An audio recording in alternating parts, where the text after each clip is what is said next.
Hello everyone, how's it going? Dr. Incompetent here, and let's resume our 2022 Dungeon Crawlstone Soup Complete Beginner's Guide with this Minotaur Berserker. And look at what we've done. Control O, open up the dungeon overview. We have finished the Orcish Mines, we're down to Dungeon 12. We found the Elven Halls, we found the lair, and honestly, the lair is where we go now. So, I'm going to do it. We're going to go to the lair. I'm just going to push Shift-G to open up the go-to screen, and it says where to. Capital L says lair. I'm just going to push Enter, which takes us to the default level of 1. And here we are, in the lair. Now, for the lair, we have Resist Poison, because of the cloak that we got, and we're just really happy about it, doing well. And all we need to look out for, alright, are Hydras, because we're going to have to change our weapon for that. But everything else we should be good with. There's a Cane Toad. Cane Toads are hard, alright? Don't underestimate these dudes. They renamed them recently. I'm just standing on the staircase and pushing S, letting them come to me. These guys have a lot of hit points and they hit hard. Luckily, we summon a spectral axe and smack him in the face. And just to keep myself on the right page, we are training shields indeed. Now, this is a Komodo Dragon, and Komodo Dragons are quite formidable. I think we fought one before. They do a lot of damage. I'm just throwing rocks at it until it dies and hitting it in the face. And here comes a bullfrog. Crush. Scroll of Identify. Nice. Do we have anything unidentified? We do. I'm going to read the Scroll of Identify then, and identify these potions and their resistance. Cool. That can be quite helpful. Potions of Resistance give us main resistances, like a boost. I'll kind of look at it, and it says basically it's going to give us fire, cold, electricity, poison, and acid resistance. Alright, so we already have poison, and I believe we have electricity, but I'll check about that. I don't think we have resist corrosion, but if you look at my resistance, no, I don't even have electricity, so it would give us electricity, corrosion, poison, but we already have that, and you can only get 1 pip of poison. So that's the best you can do, and resist fire, resist cold, we don't have any. So if we got to an enemy that was like doing a bunch of fire or cold damage, we could certainly drink a potion like that to reduce it by half and be happy about it. So those are good things to have. Running around, wolves, frogs, no problem. Just gonna walk back into this little nook and just fight everything. Now this is a black mamba. That is actually a challenging foe, but we got it. So you gotta watch out for those black mambas. And Cane Toad, goodbye. Hey, it's our buddy the Boulder Beetle, but look at that. The Boulder Beetle has gone down in difficulty. And who is this person? There is a human corpse. I don't know what the potions of attraction, I don't know if it's a joke, like that guy was fighting the Boulder Beetle and it killed him, or what happened there. But hey, that's a Scroll of Enchant weapon. And what are we using right now? We have a, yeah, we'll enchant our War Axe. So I'm going to go ahead and read this Scroll of Enchant weapon and put it on our War Axe so that we are even better with our axe for the moment. Now, I also will just take a second and say, if I push Shift-6 to go to the religion screen, we're up to the point where Trog eventually is going to start giving us weapons. It took us forever to get here because of how often I do Trog's hand to help us out. And I never really summoned reinforcements, but now we can do that. We have 5 out of 6 pips. So when you get really high on your piety with Trog, Trog is going to start just giving us weapons, potentially. And it happens, it takes a long amount of time for that to happen. It takes a lot of piety, and then once it happens, it will reset, and then as long as you are at that level of piety, eventually you'll get another weapon and they're entirely random. Trog could give you some crazy artifact weapon that's ridiculous, and he could give you something that's not so good. Usually, he will give you a weapon in the skill that you have trained the most, so therefore it's useful to you. Just taking down these yaks while I talk, but sometimes it could be garbage. He also tends to favor giving you weapons with an anti-magic brand because he hates magic. So expect that. It could be a one-handed axe, it could be a two-handed axe, we don't know. And holy cannoli. Alright, this is a fire dragon. This is a very, very difficult enemy that could roast us alive. And because of that, I'm immediately going to drink that potion we talked about, resistance. And then I'm going to use Trog's hand. And he's coming over at us. He's got an electric eel. I'm going to back away from the electric eel. I don't want to fight that at the moment. I'm just going to back up. And I'm going to have to fight it all because he's just... Unfortunately, if I try to walk him back, he's going to keep hitting me with the fire, which I really don't want. So I'm going to close distance, and I'm going to go berserk right now. Bam, bam. Destroy that guy and kill the electric eel. Luckily, it came close to us, so we got it. I'm going to run away and rest after that.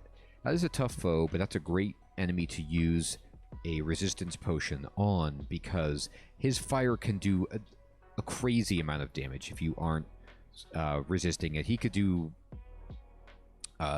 you know, I swear I've been hit for like 50 from that before, and drinking the potion of resistance gives you 1 pip of fire. I'll show you right here. Look at our screen. Shift 5. Once we've got this down, we have fire, cold, poison, electricity, and corrosion all there at 1 pip, and that reduces the incoming damage by half. All right, so it's a huge amount, and it's all we really needed plus our regeneration, and even then he was still hitting us hard. Luckily, once we got into range, we had our spectral weapon, you know, we had our big infusion hit, and we were berserk. We took him down, but that's still an enemy you want to be careful of. Now, he has fire dragon scales, so I'm going to pick him up, and I'm going to walk back and show you what these are. So he dropped, they have a chance, these dragons, to drop a set of their armor. And if I look at this, all right, it gives you base armor 8, okay?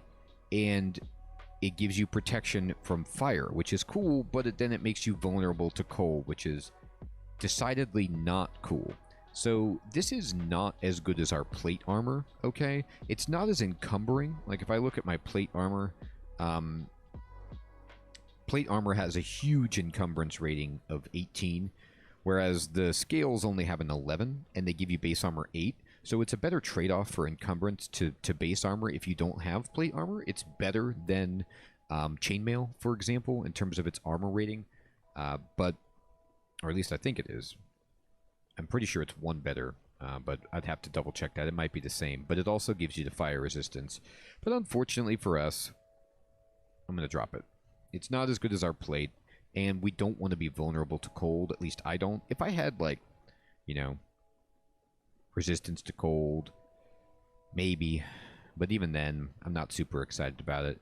So we run away, and we explore, and we have our shields up to 8.3, and you can see our shield skill has gone from 9 to 10, which is terrific.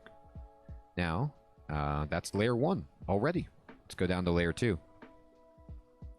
There was a scroll of vulnerability right there, which we don't want at all. Now, this is a Rime Drake, and a Rime Drake can do a bunch of damage with its freezing ability from far away, so we want to get close to us, and luckily it missed, so we can kill it quickly. But it did freeze us eventually.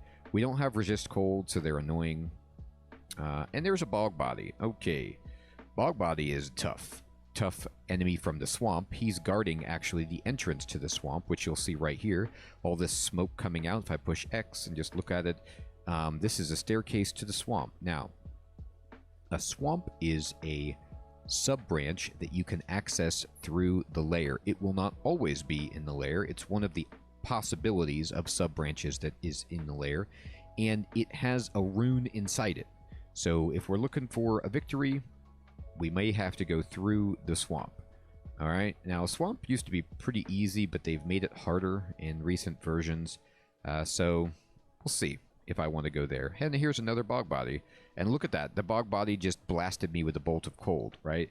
And he did a ton of damage, okay? I don't have cold resistance, so that's something to just keep in mind. At this stage in the game, you really want to get at least 1 pip of resistances on certain things if you can. It's not mandatory, but it really helps. Luckily, we have an insane amount of hit points, so we can soak that up, but it's not ideal. Now, there is a Naga, which means there's probably going to be a snake pit over here.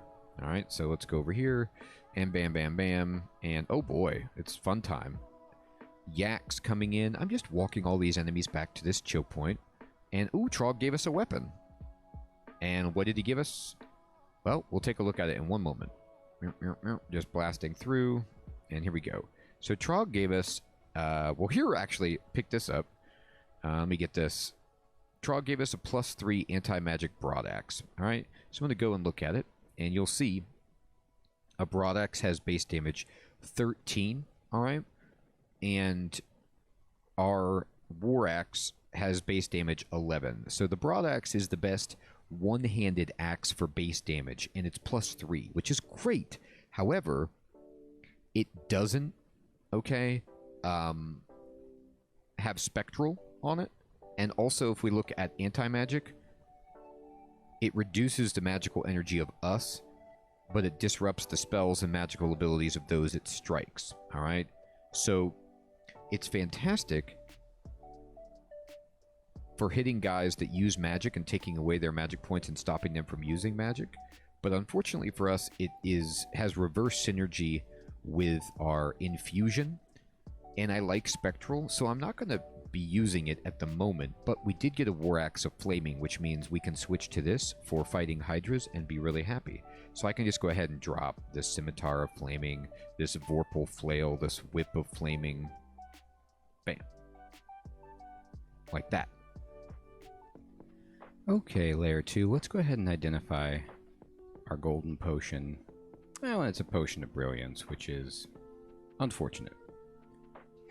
Grayed out because Trog won't even let us drink it. So let's get rid of this. We're going to go ahead and just drop that. Anything else I want to get rid of while I'm here?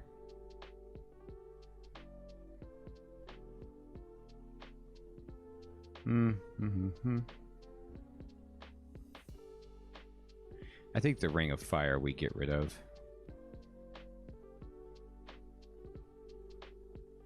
The chainmail, the ring mail. Good. All right. Let's go ahead and rest up. And then I will say, what are we wearing as an amulet again? We aren't wearing an amulet. Oh. So we should put on the Amulet of Magic Regeneration instead of nothing. Right? And it's actually going to be better for us now that we have this infusion. My magic regeneration is pretty crazy because of it. We'll see how this works. Alright, I'm just going to fight this polar bear right here. And this Naga is spitting fire at us. Now, we've seen a Naga, a couple of them, which means that we should see the snake pit around here. And there it is. So the snake pit is going to be our second sub-branch that is accessed through the lair. And a rune of Zant is hiding inside there. The Serpentine rune. Now, the runes, as I explained way back in episode 1, in order to complete the game to win, you need to collect at least 3 runes to open the door into Zant's lair. You need to even have runes to progress to the depths. And once you get there, you can attempt to extract Zant's orb and make a break for it. Now, the game has 15 runes in it, so you can pick and choose which ones you want to get, but for the most part the ones that you find in the lair are going to be of an easier variety than, say, going into Hell or Pandemonium. Now, we see right now the swamp, the snake pit, the lair. Very good. And we're going to go down and keep exploring the lair. Now, the lair itself doesn't have a rune. but we can get good experience and try to find some treasure and just see what's what. I like to clear the lair before I go into any of the sub-branches just to make sure my character is strong enough. There we go, level 14. Speaking about strong enough, and we just got ourselves to shield 11 because our shield skill is going up, and even better, we got more hit points, and we got a blinking scroll. Goodness gracious, a blinking scroll is so great. We actually have 3, so that's just so beautiful. I could cry. Now, I will also point out, Trog gave us a weapon, and we're recharging. Time is passing, and eventually Trog will give us another weapon, provided we don't use so many abilities that our piety drops.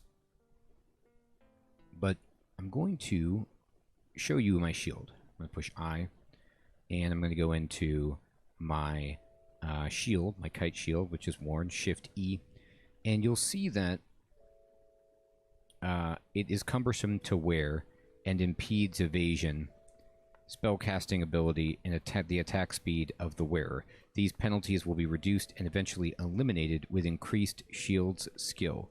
Now, I actually don't know what they have changed this to. It used to be something insanely low, like a 7 would remove the penalty from a buckler or a small shield.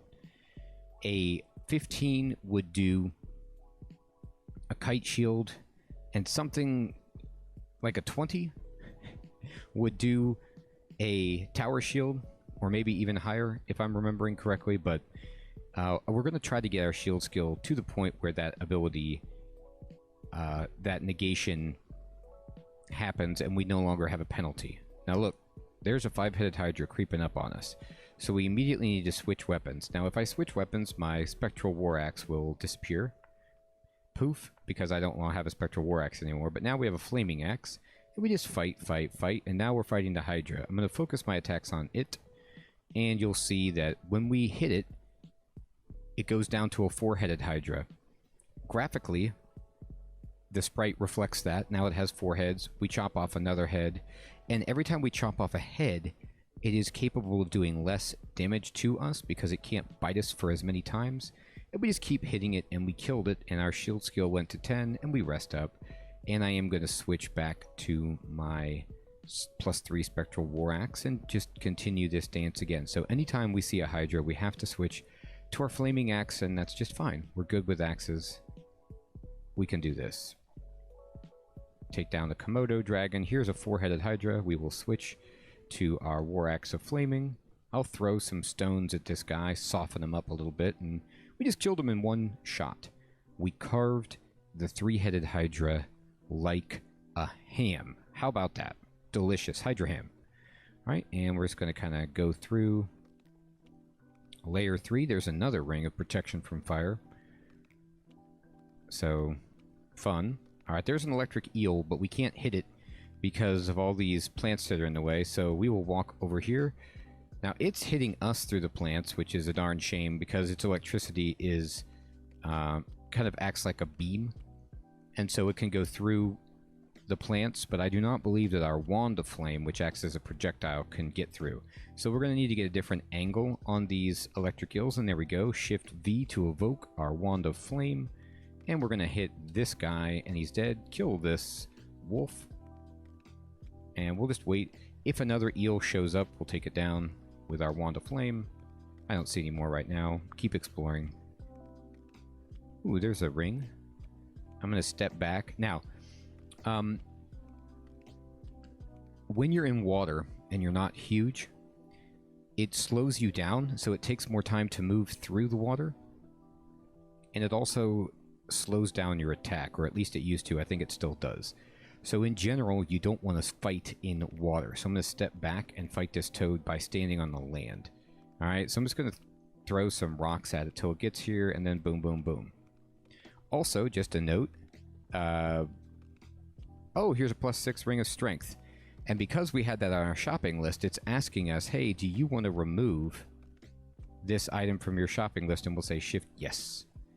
And let's look at our shopping list, actually. Okay. So, we now have enough money to go buy the Manual of Shields, or the runed plate armor.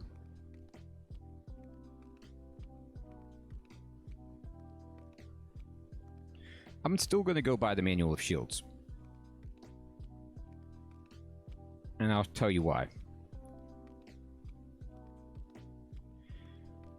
Our shield skill right now has gone down, right? So we get a +4 aptitude on top of our +2.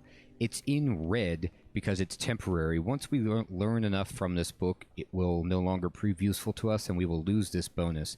But if you can remember, I think I was in the 9s for the cost of this, and it's gone down so dramatically that we should be able to just really, really expedite our shield ability. And we no longer have enough money for anything else, but that's okay.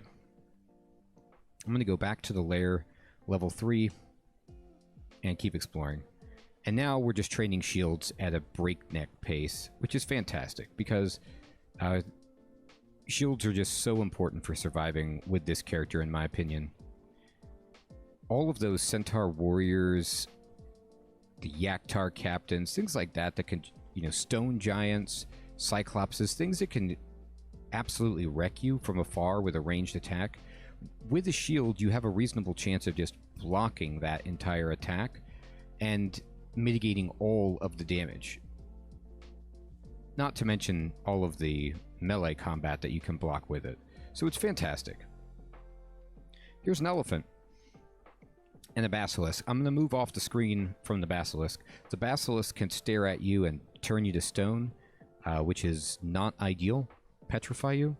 And the elephant, I'll show you, he should probably do it to us, can push us back if he tramples us. And he did, and he pushed us backward.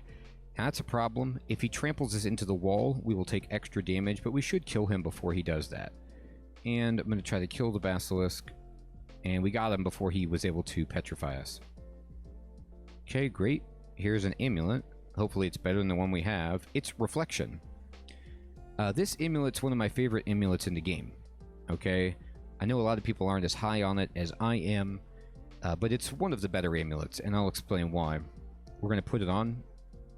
Look at my shield. It's 11 right there. I put on the Amulet of Reflection, and you get +5 shield just by wearing it. Even if you don't have a shield, you get a 5 shield skill. But now we have a 5 shield level, I should say. Now we have a 16 shield level, okay? Which is gross. But also, if I go to my inventory and I look at this jewelry, you'll see that an amulet which exerts a force to block some incoming attacks and can even reflect any blocked ranged attacks back toward the attacker. So this gives you a chance, if a stone giant throws a stone, or somebody shoots an arrow or throws a net, you can bounce it back at them, and not only do you not take damage, you return the full damage to them. I kill enemies with their own projectiles all the time with this ability. Oops, good. Our shields just went up to 17 because our shield level, or our shield skill went to 12. Helped out by our manual. Oh. This is a piece of Zom's chessboard. Now, I am not going to take that. Zom items are fun if you want randomness, which is what Zom is all about, but if we're trying to not die and not going for memes, I will not take Zom stuff in this guide, but I've done it before on stream, and I've won the game with Zom, and it provides some awesome, hilarious moments, but also can just kill your character if things go badly. And Zom decides to punish you. Okay, taking stuff down. By the way, that polar bear we fought, I don't know if you noticed, it went berserk. That's the hard thing about bears in general, is that they go berserk, and they become so much harder. Okay, we go down and we hear a distant snort. That means there's a Minotaur in a gauntlet around here. So let's try to find it. So there are some sub-branches that are entirely optional. They don't have a rune. They're more like treasure vaults, okay? Like the Frost Cave, the Lava Fire Cave, the Bailey, the Gauntlet, which we have here, the Sewers, the Mummy's entrance, and the bazaar even. And what will happen is the game will tell you, hey, there's a dungeon on this level, and if you find it fast enough, you can go inside, but if you take too long, the entrance will collapse or close, and you won't be able to go inside. So we want to find this, so we're looking for it. Now, do I have magic mapping? That's the easiest way to find it. And we don't. But we do have 2 scrolls of enchant weapon. I don't know where I got these, but that's tremendous. So I'm going to read them, and I'm actually going to put them on my Spectral War Axe. I really like this Spectral War Axe. It's not as good as a Broadaxe, of course, but the brand is fantastic. Oh, I'm wearing the wrong axe. Whoops. Let me get my right axe back. There we go. The extra damage is just very welcome. Well, I guess my axe knew to have the fire axe on. There we go.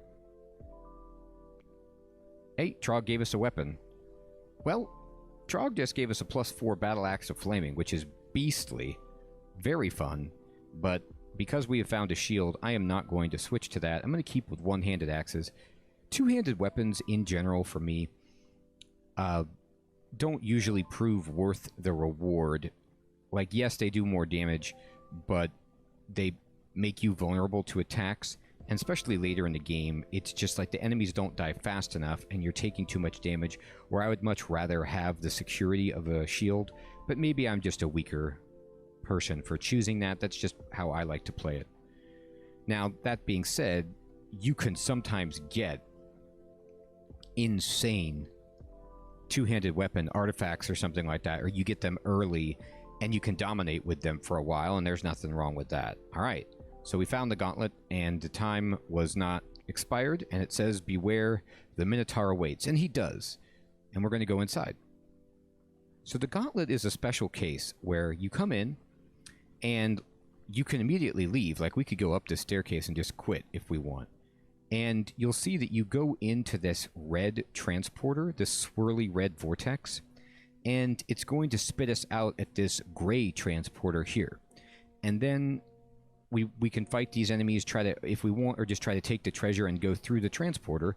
Then we'll go into this room where we actually have a choice, where you could go here and go up this way, or go down here and come out here. I think that's how it works usually. And what you always want to do with these kinds of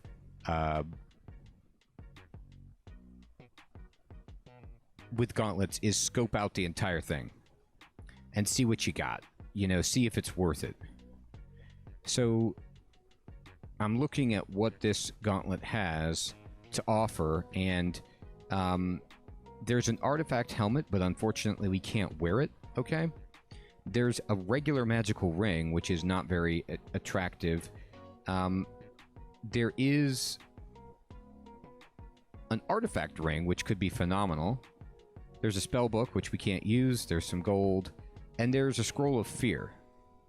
So, in my estimation, what you now need to do is decide, is the treasure worth it, and how hard are the enemies, and what's the risk?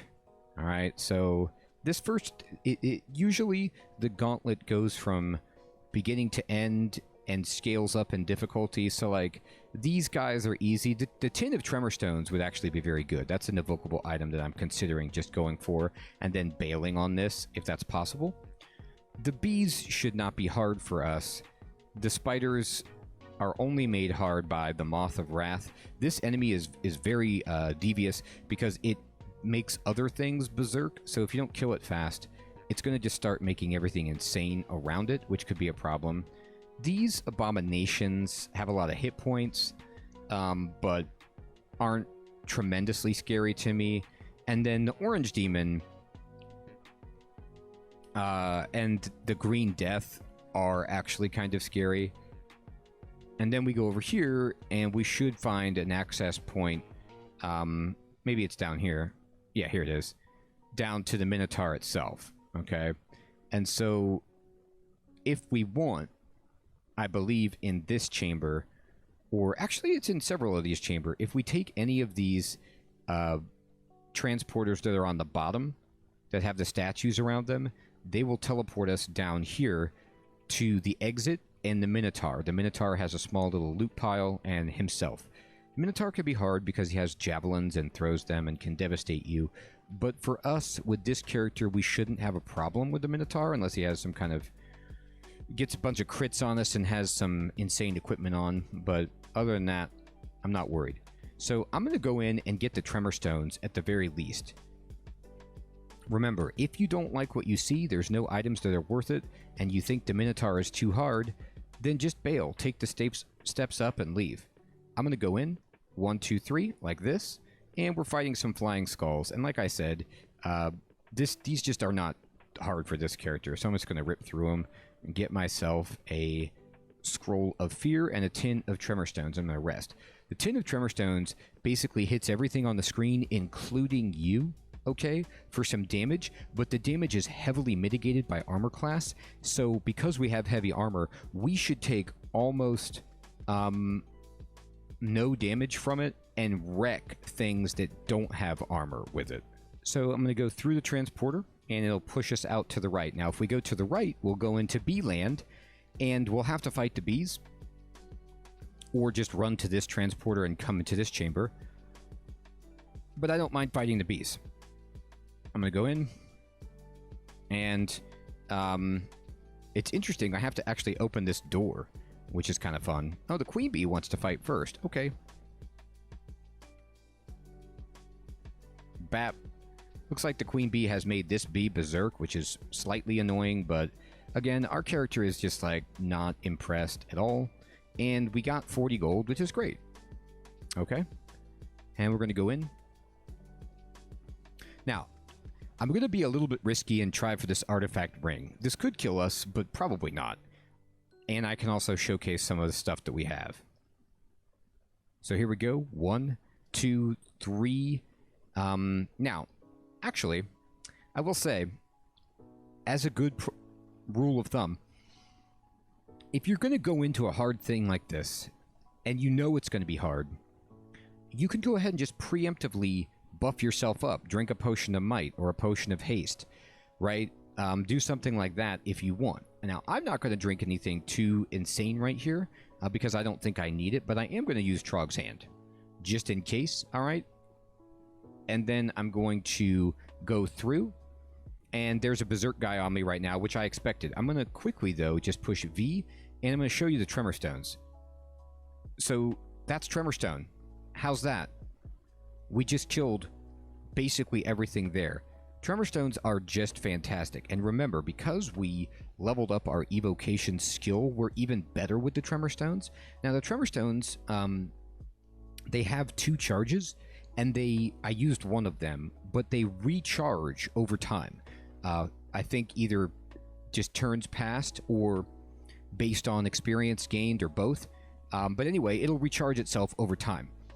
I think it's experience gain. That's usually how it works in this, because they don't want you to just sit there and rest forever to recharge it. They want you to actually be fighting stuff to recharge. But what that means is now they can't go berserk, and these are just regular bees. And we get a really interesting ring that we can't wear, unfortunately. Everything about it is great until the end. So it lets you fly, it gives you resist poison, it gives you resist fire, it gives you 7 dexterity, but it gives you -2 slaying, unfortunately. So it has 1, 2, 3, 4, 5 brands, which is ridiculous. But artifacts can have positive and negative brands, and the -2 slaying is a deal breaker.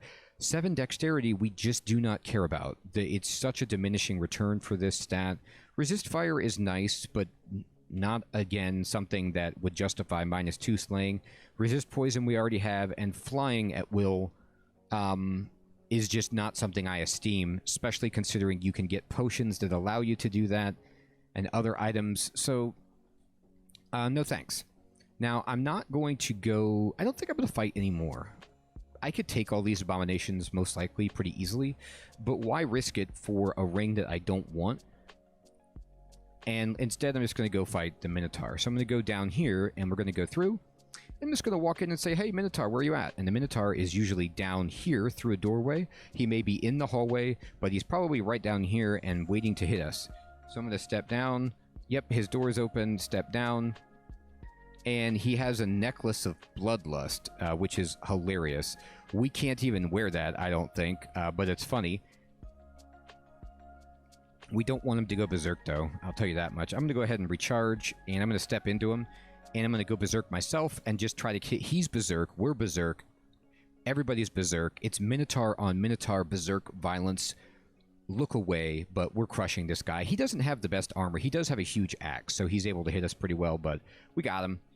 And he had 3 potions of... Oh, no, he had 1 potion to heal wounds, and we got some gold. And what else does he have?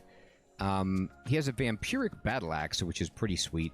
His plate mail is unfortunately bad. I'll pick up these silver javelins for sure. He has an arbalest of flaming. I'll take that. And... good. Okay, and I rest. Now, did I automatically pick up his necklace? I did. I can't wear this right now because the intelligence -3 is too bad. And to be honest, this is a tough one to wear because I'll show it to you. But basically, it can make you go berserk at a 50% chance whenever you attack, which is kind of strong, but kind of insane. Like, I don't want to be berserk. There are drawbacks to going berserk, so I'm going to say no. I'm going to pick up right here. There's a cloak, there's a book of dreams, and chainmail resistance. That's his little treasure pile.